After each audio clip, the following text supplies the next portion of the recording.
Hello friends and welcome back to the another amazing live stream video. So guys, today's news is about the Minnesota. Minnesota Governor Tim Walz is now under the fire as a massive fraud scandal tied to Somali linked network continues to unravel. And instead of answering the most basic question, how did over $1 billion in taxpayer money disappear on his watch, he is trying to change the subject. This money wasn't the abstract. It was meant to feed children, house people with disabilities, and support autistic kids.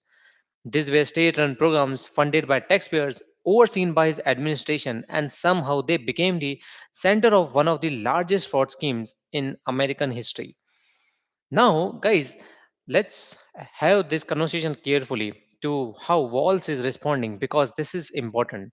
He says this isn't about the law abiding citizens. He says every community has the bad actors.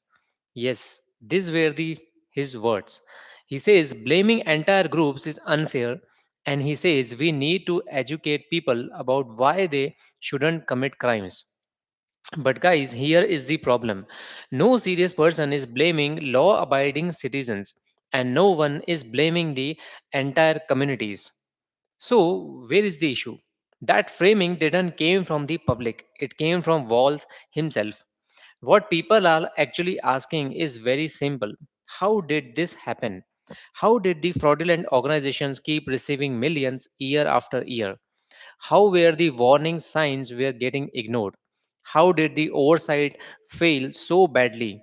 And why did it take journalists and the federal investigators to expose what state agencies somehow missed for years?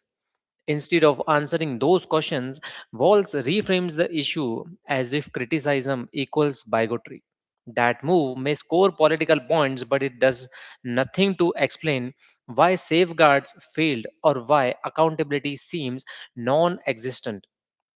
When $1 billion vanishes, education about not committing crimes is not a policy response. Oversight is, enforcement and transparency is. This scandal didn't happen overnight, guys. It happened slowly through the repeated approvals, weak audits, ignored red flags, and a system that apparently trusted paperwork more than the reality. And all of that occurred under a governor who prides himself on competence and compassion. Compassion, however, doesn't replace the actual responsibility.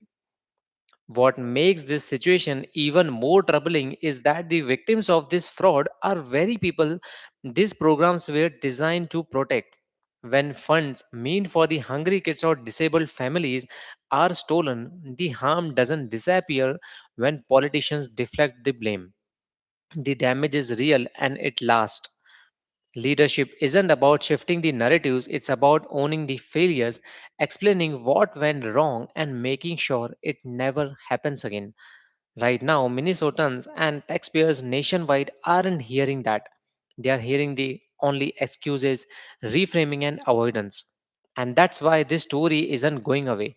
Because until the governor answers how this happened, who failed, and what consequences will have to be followed, the questions will only get louder.